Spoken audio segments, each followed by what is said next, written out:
கால வரிசைப்படி எழுதுக அப்படின்னு கொடுத்துருக்குறாங்க.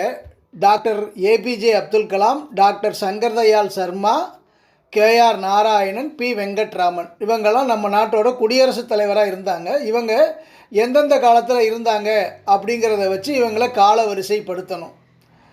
இதில் ஃபஸ்ட்டு 8வது குடியரசுத் தலைவராக இருந்தவர் வெங்கட்ராமன், பி வெங்கட்ராமன் தான் 8வது குடியரசுத் தலைவராக இருந்தார். இவர் 25 ஜூலை 1987 முதல் 25 ஜூலை 1992 வரை இருந்தார். அடுத்தது சங்கர் தயாள் சர்மா, அவர் தான் இந்தியாவின் 9வது குடியரசுத் தலைவராக இருந்தார்.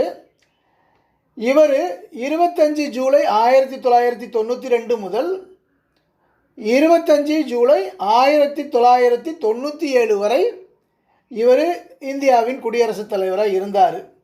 அடுத்தது கேஆர் நாராயணன் தான் இந்தியாவின் 10வது குடியரசுத் தலைவராக இருந்தார்.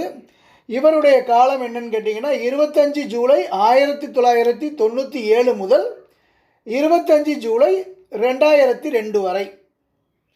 அடுத்தது தான் அப்துல் கலாம், டாக்டர் அப்துல் கலாம் 11வது குடியரசுத் தலைவராக இருந்தார். இவருடைய ஆட்சி காலம் இவருடைய காலம் பார்த்திங்கன்னா 25 ஜூலை 2002 முதல் 25 ஜூலை 2007 வரை இவர் குடியரசுத் தலைவராக இருந்தார். இந்த காணொளி பிடிச்சிருந்ததுன்னா லைக் பண்ணுங்கள், ஷேர் பண்ணுங்கள், மறக்காமல் சப்ஸ்கிரைப் பண்ணுங்கள். போட்டித் தேர்வு எழுதுகிற எல்லா நண்பர்களுக்கும் ஃபார்வேர்ட் பண்ணுங்கள்.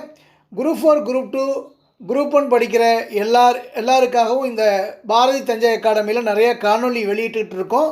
பயன்படுத்தி பயன்பெறுக. நன்றி.